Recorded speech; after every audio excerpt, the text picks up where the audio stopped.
September the 3rd and 40, 4:30 in the afternoon, Camp Holabird, Maryland. Two men, covered in grease and mud, drive through the gates of an army base in a machine that looks like a child's toy. They haven't slept in 2 days. Their hands shake from exhaustion and caffeine. The taller one, 6-year-old Karl Probst, can barely keep his eyes open. The other, Harold Christ, grips the door handle so tight his knuckles are white. The machine they're delivering was hand-built in 49 days. It's ugly, square, and the paint is still wet. 3 hours ago, it broke down on a dark highway, and they fixed it with a welding torch in a muddy ditch. Waiting at the gate are not just Army officers.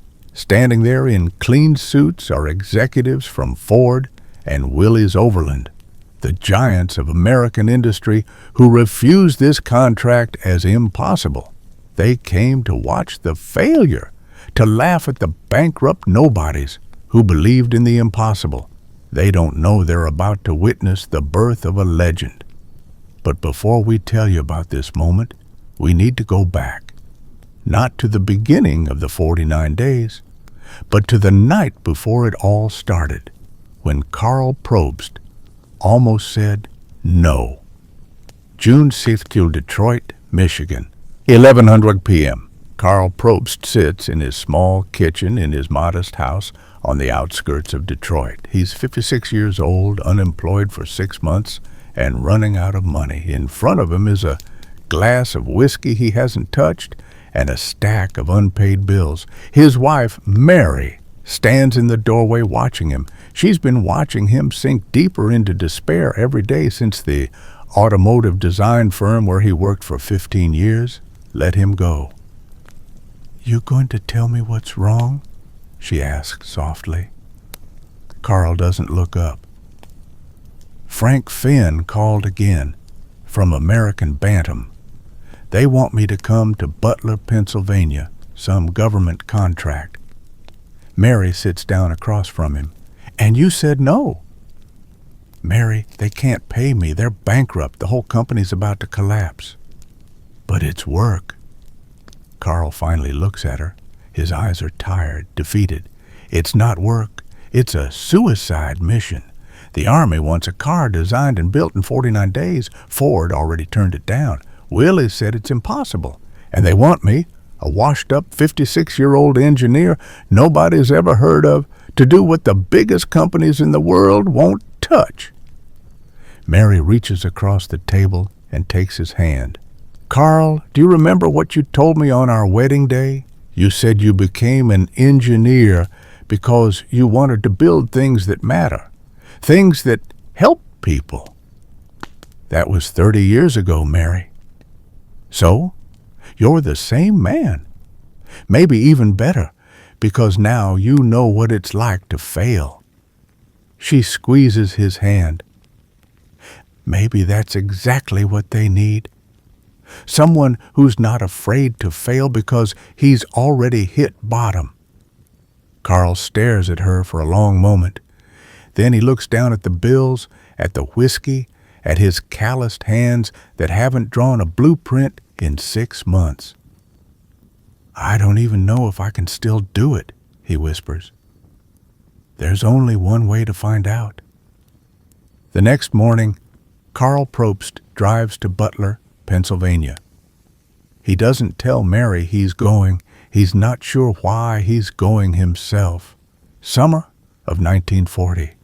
The world is burning. Across the Atlantic Ocean, Adolf Hitler's war machine is crushing Europe. Poland, Denmark, Norway, France, all fallen like dominoes. The German blitzkrieg moves with terrifying speed. Mechanized infantry, tanks, motorcycles, trucks, all moving together like a steel hurricane. In Washington, D.C., America's top generals watched newsreels of the European catastrophe and feel sick. The United States Army in the 40 is a relic of World War I. While other nations have mechanized divisions racing across continents, America still trains cavalry units with horses. The fastest reconnaissance vehicle the U.S. Army has is a Harley-Davidson motorcycle, a vehicle that can't cross mud, can't move through snow, and becomes a death trap in artillery fire. The generals know the terrible truth. If America enters this war tomorrow with what they have now, American soldiers will die by the thousands. July 20, the U.S. Army Quartermaster Corps sends out an urgent request to automotive automobile manufacturers across America. They need a light reconnaissance vehicle, four-wheel drive, weight under 300 pounds, capable of carrying 600 pounds, and they need a working prototype in 49 days. Ford Motor Company doesn't even respond officially. Willys Overland asks for more time because they know 49 days is impossible. Building a car from scratch normally takes 18 to 24 months. The system has spoken. The corporations have said no. But there's a small company in Butler, Pennsylvania that nobody's heard of, American Bantam Car Company. They're so bankrupt that the factory floor is silent. Workers have been laid off for months. June 9, 1940, Butler, Pennsylvania. Karl Probst walks into the American Bantam factory for the first time. It's like walking into a tomb. The machinery is covered in dust. The floor is empty, except for a handful of men sitting on crates, smoking cigarettes. Frank Finn, the president of Bantam, greets him at the door. He's a small man with desperate eyes and a handshake that's too eager. "Karl, thank God you came. Let me show you what we have." What they have is nothing. An empty factory, no money, no materials, and a deadline that's already impossible. But there's something else. As Finn walks Probst through the factory, workers start appearing. They emerge from shadows, from corners, from offices. Men who haven't had a paycheck in months, but keep coming back anyway. One of them, a big Italian welder named Joe Marino, steps forward. "You the engineer from Detroit?" "I am." "You gonna help us save this place?" Probst looks at Joe, at the other workers gathering around, at Frank Finn's desperate hope. He thinks about Mary's words, about hitting bottom, about building things that matter. "I don't know," he says honestly. "The Army wants something in 49 days that the biggest companies in the world say can't be done." Joe Marino spits on the floor. "The big companies got everything, money, engineers, fancy equipment. You know what they don't got? Hungry. We're hungry, mister. We got families, we got mortgages, and we got nobody else giving us a chance." Another worker speaks up, an older man named Stan. "My son's 18. He's gonna get drafted next year. We all know it. If this car you're designing can help keep him alive over there, then I'll work for free till my hands fall off." The room falls silent. Probst feels something shift inside him. This isn't about engineering anymore. This is about survival. These men aren't just trying to save a company. They're trying to save their families, their futures, and maybe someday their sons. "All right," Probst says quietly. "I'll need the Army specifications." Finn hands him a folder. Probst opens it, reads the requirements, and his heart sinks. 100 pounds for a four-wheel drive vehicle. It's physically impossible. Just the axles alone weigh too much. He looks up at the gathered men. "You understand this might not work, right? We might fail." Joe Marino grins. "Then we fail together. Better than dying alone." For 5 days straight, Karl Probst doesn't leave the design room. He works without rest, fueled only by coffee and the knowledge that the world is falling into darkness. He's designing a car completely from his imagination, with parts he hopes exist. But it's not just the engineering that keeps him up at night, it's the doubt. On day 3 at 2:00 a.m., Harold Christ, the factory manager, finds him slumped over his drawing table, staring at the blueprints. "Can't sleep?" Christ asks, bringing him a fresh cup of coffee. "Can't solve it," Probst says. "The weight. No matter what I do, we're going to be overweight. The Army said 300 pounds. This thing's going to weigh at least 2,000. Christ sits down. He's a practical man, an accountant by training, not an engineer. "So, we fail the weight test." "So, they reject us." "Maybe. Or maybe they realize their specifications are wrong." Probst looks at him. "That's a hell of a gamble." "Karl, this whole thing is a gamble. You know what Frank told me yesterday? He said if we don't win this contract, Bantam closes in 60 days. All these men, all these families, they're betting everything on us." "No pressure, right?" Christ laughs without humor. "You want to know why I think we can win? Because Ford and Willys, they're playing it safe. They said no because the risk was too high. But we got nothing to lose. That makes us dangerous." On day 4, Probst hits another wall, the transmission. Every gearbox he can find is too heavy or too weak. He needs something that doesn't exist. He calls the factory floor, asks Joe Marino to come up. "Joe, I need a miracle. I need a transmission that can handle 4-wheel drive but weighs under 50 pounds. Joe thinks for a moment. "What about a Studebaker Champion?" "I rebuilt one last year. Light little thing." "Can it handle the torque?" "Probably not. But if we reinforce it here and here." Joe leans over the drawings, his welder's instinct seeing structural solutions. Probst's engineer brain missed. "Yeah, we could make it work." Probst stares at the drawing, at Joe's grease-stained finger pointing to the weak points. This is why they might actually pull this off, not because of one genius engineer, but because everyone's contributing, the welder, the accountant, the desperate workers who see this as their last chance. On day 5, Probst completes the designs, but he doesn't feel triumphant. He feels terrified. That night, he calls Mary from Fenn's office. "How's it going?" she asks. "Finished the drawings. Now we have to build it."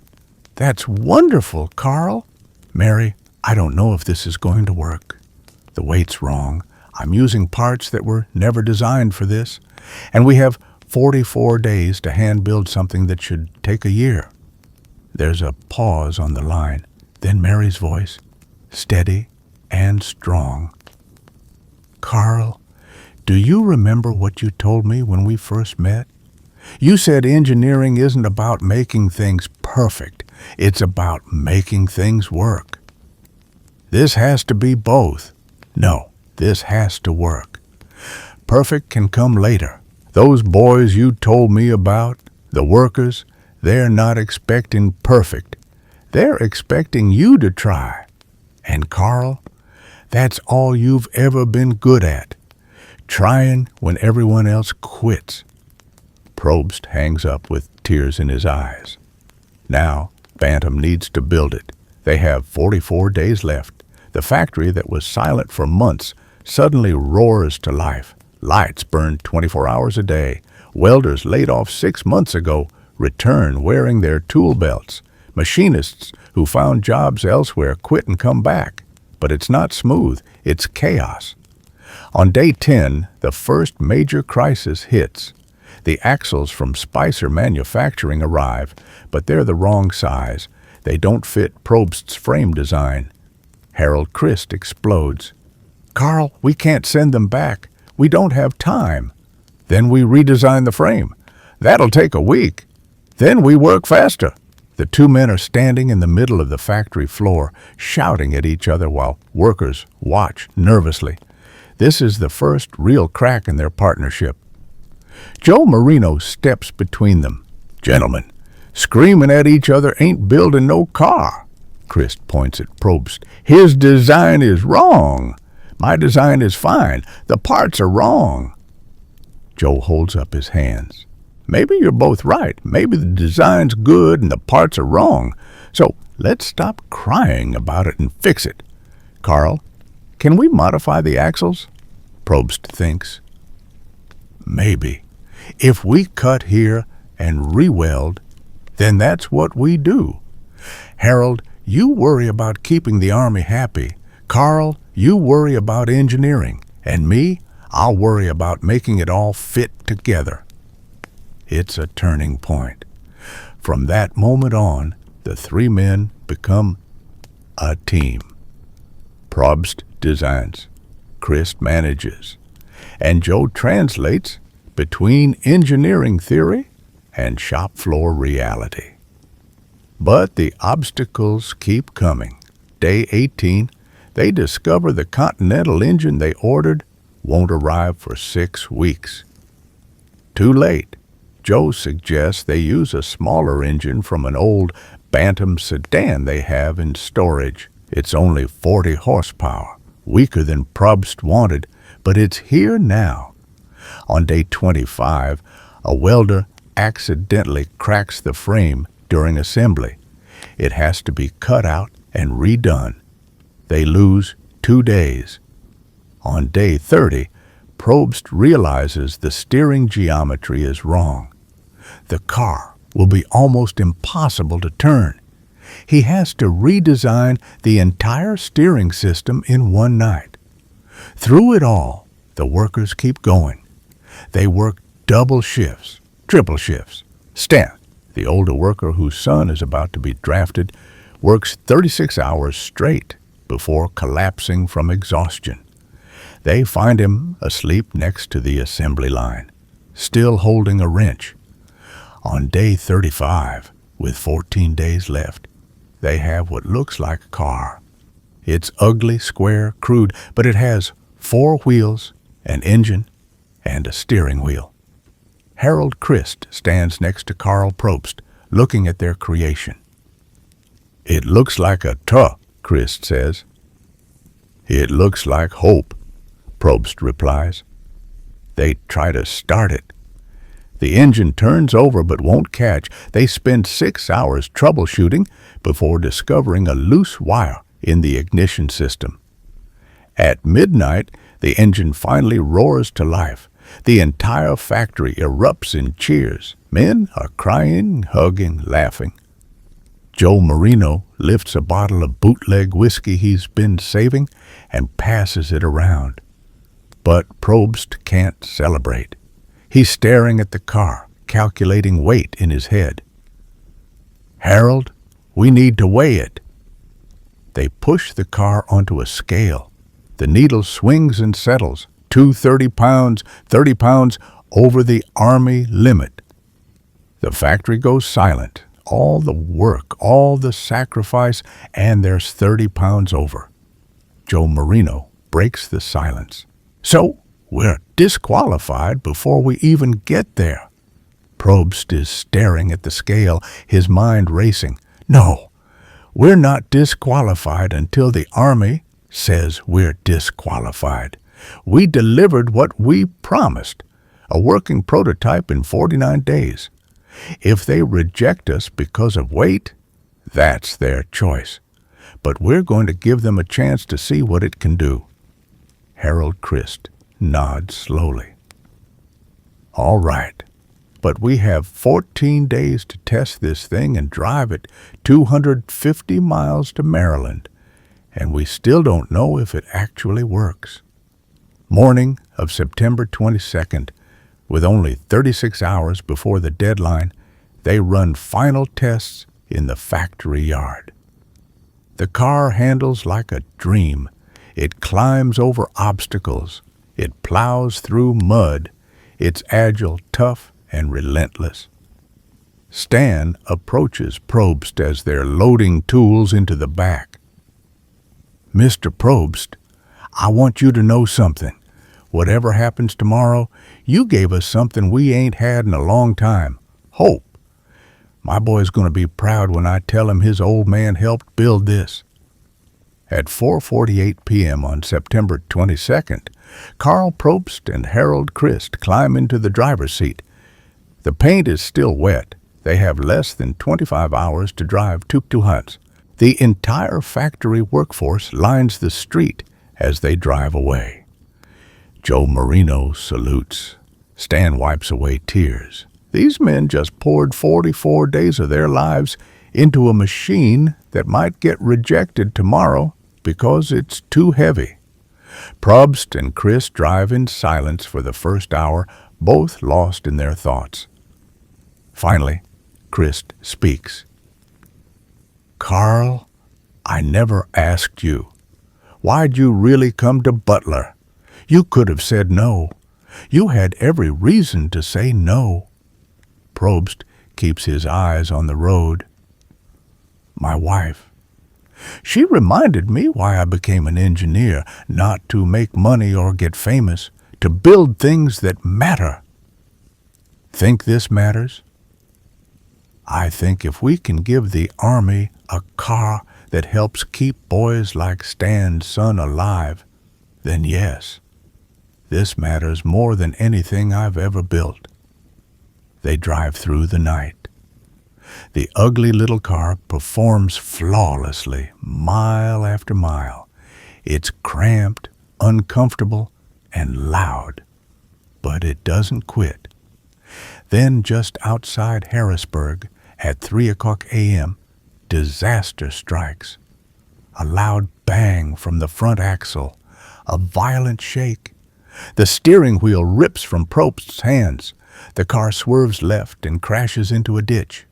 They sit in shocked silence. The engine is still running, but the car is tilted at a crazy angle. Probst gets out, his heart sinking. He looks under the car with the flashlight and sees the problem immediately, a bent coupling in the steering system, just a $50 part, but they don't have a spare. Harold Christ climbs out, looks at the situation, and starts laughing, not happy laughter.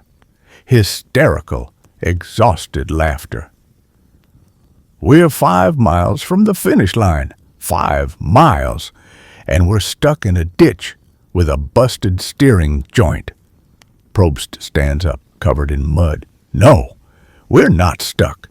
We're going to fix it." "With what? We don't have parts." Probst walks to the back of the car and pulls out the welding torch they brought along. "We're going to weld it." For the next hour, Karl Probst lies in a muddy ditch on the side of a Pennsylvania highway at 3:00 in the morning, welding a steering joint back together with a torch that keeps sputtering out. When he's done, the joint is barely functional. The car can turn right fine, but left turns are nearly impossible. "It'll have to do," he says, climbing back in. They arrive at Camp Holabird at 4:30 p.m. on September 23, 1940, exactly 30 minutes before the deadline.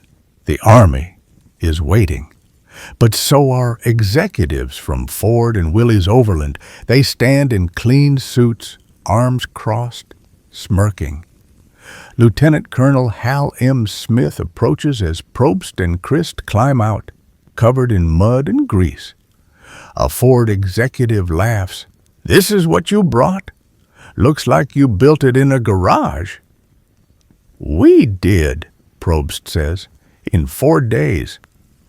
The Army officers aren't laughing. They're looking at the car with intense interest. The first test is weighing. The scale reads 230 pounds. The Ford executive turns to Smith. "It doesn't qualify, Colonel. Over 700 pounds. Disqualified." This is the moment. Rules are rules. The system has won.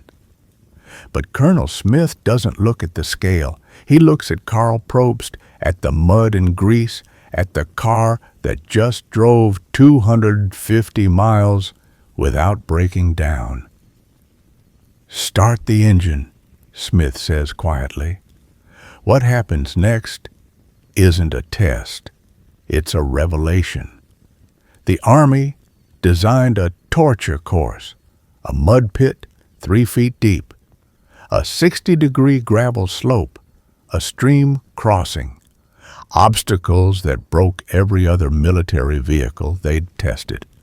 Probst sits in the driver's seat, exhausted beyond words. Colonel Smith climbs into the passenger seat. "Drive," he orders. Probst drives into the mud pit.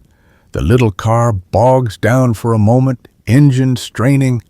Then the four-wheel drive catches, and they lurch forward, climbing out the other side. The Ford executives stop smirking. Next is the hill. Probst floors the gas pedal. The car charges up the 60-degree slope, engine screaming, wheels churning gravel.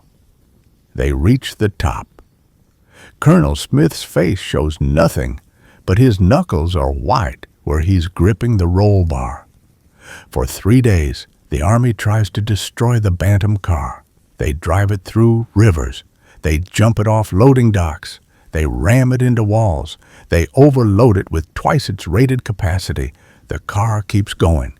It's tough, agile, unstoppable. On day 3, Colonel Smith calls Probst into his office. "Mr. Probst, I'm going to be honest with you. Your car is 700 pounds overweight. It violates our specifications." Probst's heart sinks. This is it. They failed. However, Smith continues, it's also the only car that passed every single field test. It's the only car that showed up on time, and it's the only car that proves this concept actually works. He pauses. "We're giving American Bantam a contract for 70 vehicles. Congratulations." Probst should feel triumphant, but there's something in Smith's tone that makes him uneasy. "What aren't you telling me, Colonel?" Smith looks uncomfortable. "Mr. Probst, your company is too small to produce the quantities we need for war. We're going to need hundreds of thousands of these vehicles. I've been ordered to share your designs with Willys and Ford." The room spins. "You're giving them our blueprints?" "It's a national emergency. We need production capacity." "That's theft. That's war." Probst walks out of the office in a daze.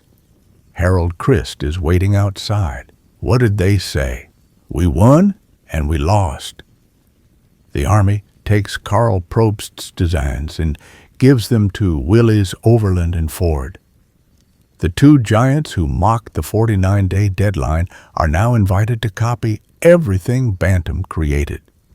Willys engineers take Probst's chassis, strip out the weak engine, and install their own powerful 60-horsepower engine. They call it the Willys Quad. Ford takes Probst's design and optimizes it for mass production. They add the iconic flat grille. They call it the Ford Pygmy. By November 1940, the Army has 3 versions of the same car. They test all 3, then make a decision that breaks Probst's heart. They create a hybrid. Probst's chassis, Willys' engine, Ford's body. They call it the Willys MB. The first true Jeep. Willys gets a contract for 16,000 vehicles. Ford gets a contract for 7,000 vehicles. American Bantam, the company that started it all, gets a contract for 2 to 600 vehicles, then nothing. They're pushed to making trailers. Karl Probst watches the car he designed become the Willys Jeep. His name disappears from history. He returns to Butler. The factory workers greet him like a hero, but Probst feels like a failure, Joe Marino finds him sitting alone in the empty factory one night. "You did good, Karl. I gave them everything and got nothing." "That ain't true. You gave them a weapon that's going to save lives. My nephew, he enlisted last month. Marines. He's going to be driving one of your Jeeps someday. Might be the thing that keeps him alive. How is that nothing?" Probst looks at Joe, this simple welder with more wisdom than 1,000 engineers. "You're right. But it still hurts." "Course it hurts. But you know what hurts more? Not trying. We tried. We did the impossible. And nobody can take that away from us." From 1941 to 1945, Willys and Ford produce over 640,000 Jeeps. American Bantam's factory falls silent. The company goes bankrupt in 1950. Karl Probst never becomes rich or famous. He dies in 1963, largely forgotten. But the Jeep becomes a legend. Let me tell you about some of the men who drove Karl Probst's design into history. Audie Murphy, the most decorated American soldier of World War II, drove a Jeep through France and Germany. He said it saved his life at least a dozen times. Once, when his position was overrun, he jumped into a Jeep, mounted a .50 caliber machine gun on it, and held off an entire German company for an hour, until reinforcements arrived. Ernie Pyle, the war correspondent who lived and died with ordinary soldiers, wrote about the Jeep more than any other piece of equipment. He wrote, "It does everything, it goes everywhere. Men write blasphemous sonnets to it. It's faithful as a dog, strong as a mule, and agile as a goat. It consistently carries twice what it was designed to carry and keeps going." In North Africa, the British SAS turned Jeeps into the world's first fast attack vehicles. They mounted heavy machine guns on them and raided German airfields at night, destroying hundreds of planes before disappearing into the desert. Rommel called them Desert Devils. On D-Day, June 6, 1944, the first vehicle to roll off the Higgins boats onto Normandy Beach was a Jeep. Before tanks, before trucks, before anything else, it was Probst's design that led the way. In December 1904, during the Battle of the Bulge, when American soldiers were surrounded and freezing in the Ardennes forest, Jeeps became everything. Ambulances racing through artillery fire, supply trucks carrying ammo to the front lines, machine gun platforms, even heaters, with soldiers huddling around running engines just to survive. A captured German officer asked an American lieutenant, "How did you keep fighting? We cut your supply lines. We surrounded you. You should have surrendered." The American pointed at a Jeep and said, "We had that." The Soviet Union received 52,000 Jeeps through Lend-Lease. Russian soldiers loved them so much they wrote poems about them. They called them Ivan Willys, treating them like comrades. Soviet veterans would later say the Jeep was the most valuable American weapon they received, more important than tanks or planes. General George Marshall called the Jeep America's greatest contribution to modern warfare. General Eisenhower, who witnessed the motorcycle failures in Louisiana, said 3 tools won the war: the C-7 transport plane, the bazooka, and the Jeep. But here's the story that matters most. September 1945, Butler, Pennsylvania. The war is over. The factory is silent. American Bantam is dying. Karl Probst is 61 years old, working as a consultant in Detroit, unknown and unremarked. A young man in uniform walks into Probst's office. He's not thin, with the haunted eyes of someone who's seen too much. "Mr. Probst, my name is Tommy Kowalski. I think you knew my grandfather Stan." Probst remembers the older worker whose son was about to be drafted. "I did. How is Stan?" "He passed away last year, but before he died, he told me to find you. He said you designed the Jeep." "I was part of the team. Well, sir, I wanted you to know something. I served in the Pacific, Okinawa, Iwo Jima, and the Jeep, sir. It saved my life more times than I can count. Once I was caught in artillery fire, wounded, couldn't move. A Jeep driver found me, threw me in the back, and drove through hell to get me to an aid station. I should have died that day, but your car saved me. Tommy hands Probst a photograph. It shows a Jeep in the Pacific covered in mud with 4 young Marines sitting on it smiling. That's me, Tommy points. That's your Jeep, Mr. Probst. I just wanted you to know. You might not get credit in the history books, but every guy who made it home because of that machine, we remember. We'll always remember. After Tommy leaves, Karl Probst sits alone in his office holding that photograph. And for the first time in 5 years, he feels like maybe, just maybe, those 49 days mattered. Today, if you see a Jeep Wrangler on the road, remember it started with an ordinary man named Karl Probst, a 6-year-old unemployed engineer who agreed to work for free because his country asked. Remember the workers at American Bantam in Butler, Pennsylvania? Men like Joe Marino and Stout who welded through the night and poured their hearts into a machine they'd never profit from. Remember Harold Christ, who managed chaos and held the team together. Remember Mary Probst, who reminded her husband what mattered. They didn't get rich. They didn't get famous. Bantam went out of business. Karl Probst died largely forgotten. The history books credit Willys and Ford. But every soldier who rode in a Jeep, every wounded man who was rescued, every battle that was won because troops could move fast, those are their legacy. The Jeep saved millions of lives. It helped win the war. And it was born from the hands of ordinary Americans who refused to say impossible when their nation needed them. That's the real American spirit. Not the big corporations or the powerful, but the ordinary people who do extraordinary things when the moment calls. Karl Probst drew those designs for free. The Bantam workers welded through the night for barely any pay. They did it because it needed to be done, because young American boys were about to go to war, and they needed the best chance to come home alive.